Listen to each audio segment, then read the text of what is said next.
चिंतन सोहळा इथं आयोजित केलेला आहे सर आणि इथं हजारोच्या संख्येने इथं सर आमदार खासदार मंत्री सगळे आलेले सर हे म्हणजे आपले चाहते सर. तर सर काय बोलाल सर? खरं म्हणजे आज माझा वाढदिवस आहे. तर त्या वाढदिवसाच्या निमित्ताने जो अभिष्टचिंतन सोहळा माझ्या सहकार्याने मित्रमंडळीने जो ठेवला, त्या निमित्ताने प्रत्येकाने येऊन आपल्याला सदिच्छा शुभेच्छा दिल्या आणि माझं आरोग्य चांगलं राहावं अशा प्रकारच्या शुभेच्छा या सगळ्या मंडळींनी दिल्या.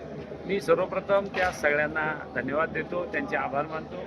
परंतु फक्त धन्यवाद आणि आभार देण्यापुरता हा सोहळा नसून त्यांच्या ऋणामध्ये मी राहू इच्छितो. भविष्यातही त्यांचा आशीर्वाद, त्यांचं प्रेम आणि त्यांच्या सदिच्छा शुभेच्छा माझ्या पाठीशी अशाच कायम राहाव्या अशी प्रार्थना करतो. सर समोर आषाढी एकादशी आहे, विठ्ठलाला काय आपण साकडे घालणार सर? आषाढी एकादशीच्या निमित्ताने विठ्ठलाला इतकंच साकडं आहे. आपल्या जिल्ह्यामध्ये पाहिजे तसा पाऊस पडलेला नाही आणि शेतकऱ्यांनी मिळवून तर ठेवलंय.